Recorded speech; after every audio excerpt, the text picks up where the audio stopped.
Hello and welcome back to Shakesyear. We are actually, believe it or not, sort of wrapping up the Merry Wives of Windsor. We only have 4 days of this left before we move on to the next play. So, lots of explanations still to go. Today we get to hear from Fenton in Act 4, Scene 6. But prior to that, I have to tell you what happened in Act 4, Scene 5. So Falstaff has been thwarted twice now when it comes to his attempts to try to woo Mistress Ford. The first time he was taken out in a laundry basket. The second time they disguised him as the upstairs maid's aunt, who's supposedly a wise woman, but also that Mr. Ford really hates. So when Falstaff came down dressed as her, he was beaten by Mr. Ford and kicked out of the house. And Mr. Ford felt like an idiot. But then we had Mistresses Ford and Page telling their husbands, they filled their husbands and Evans in on what they'd been doing. The husbands thought it was hysterical. Now everybody's on board to try to get Falstaff one last time. Mistress Quickly has gone off to give Falstaff the note saying this is where and when you should meet us. Evans is going to teach all the kids how to be fairies, all this sort of stuff. It's a funny plan based on a hunter that wears horns and circles an oak tree. So that was the end of Act 4, Scene 4. In Act 4, Scene 5, we're back at the inn, and Simple is there. He's come to find the rather large, wise woman that Falstaff was disguised as because he wants to ask her if this necklace that Slender had was stolen by Nym, and if Nym has it. But Falstaff comes down, now dressed as himself again. He's like, well, I can speak on behalf of that lady, and I'm telling you, she was swindled the moment she bought that chain. And Simple is like, yeah, but I have another question that I'm not comfortable asking you. And Falstaff's like, just ask us anyway. And he's like, well, it has to do with my master's suit to Anne Page, because remember, Simple is Slender's servant.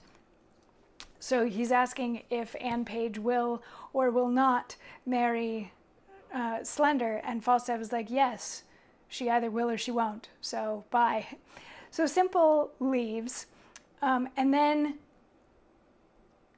Bardolph comes in to say that the Germans have stolen the horses. Remember, there was a tiny little scene where the host said that he was going to sell some horses to these German guests that were staying because his German duke was supposedly coming. Bardolph comes in and says that the Germans have stolen the horses, and the host is like, no, and Bardolph leaves.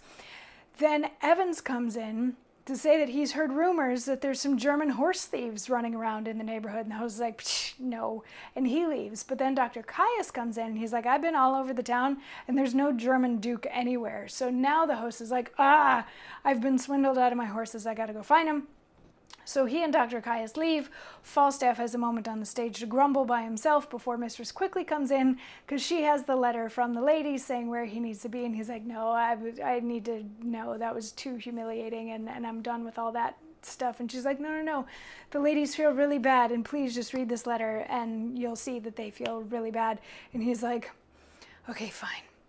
And that's the end of Act 4, Scene 5.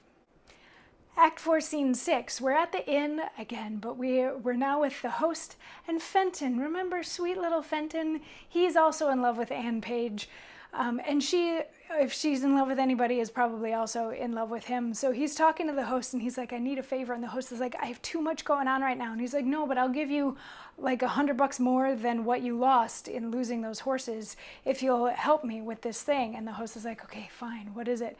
So Fenton says, from time to time I have acquainted you with the dear love I bear to fair Anne Page, who mutually hath answered my affection, so far forth as herself may be her chooser, even to my wish. I have a letter from her, of such contents as you will wonder at, the mirth whereof so larded with my matter that neither singly can be manifested without the show of both. Fat Falstaff hath a great scene, the image of the jest. I'll show you here at large. Hark, good mine host. Tonight at Herne's Oak, just twixt 12 and 1, must my sweet Nan present the fairy queen. The purpose why is here, in which disguise, while other jests are something rank on foot, her father hath commanded her to slip away with Slender, and with him at Eton immediately to marry. She hath consented. Now, sir, her mother even strong against that match and firm for Dr. Caius, hath appointed that he shall likewise shuffle her away, while other sports are tasking of their minds, and at the deanery where a priest attends straight marry her.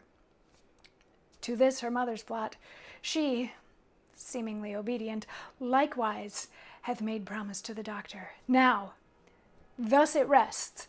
Her father means she shall be all in white, and in that habit, when Slender sees his time to take her by the hand and bid her go, she shall go with him. Her mother hath intended, the better to denote her to the doctor, for they must all be masked and vizarded, that quaint in green she shall be loose and robed with ribbons pendant flaring about her head, and when the doctor spies his vantage ripe, to pinch her by the hand, and on that token the maid hath given consent to go with him. So Fenton is basically just telling us the plan here. He's saying, I love Anne Page, and there's this jest in this show that's going on to make an idiot out of Falstaff, at which Anne Page is supposed to play the fairy queen. Her dad wants to marry her to Slender during that whole thing, and her mom wants to marry her to Caius during that whole thing. Her dad has said she's going to be dressed all in white, so that's how Slender will recognize her. Like when it's time to take her, he'll grab the woman dressed all in white and take her off to be married. The mother, trying to outwit the father, has said that she'll have a green robe and some ribbons in her hair, and that's how Caius is supposed to know, like when the signal is given, he's supposed to take her and take her off to get married.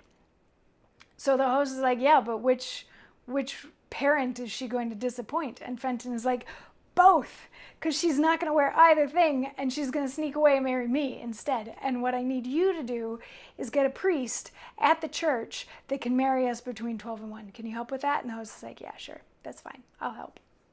And that's the end of Act 4, Scene 6, and the end of Act 4. So we just have Act 5 to go, just 3 more monologues, and we're done with this fun, farcical adventure through fidelity. I don't know, I was trying to come up with something with alliteration, and I probably failed. Anyway, I will see you tomorrow for more, when we get to see what happens with Falstaff and the oak tree and 3 guys trying to marry the same woman all at the same time. I'll see you then for that. Mwah.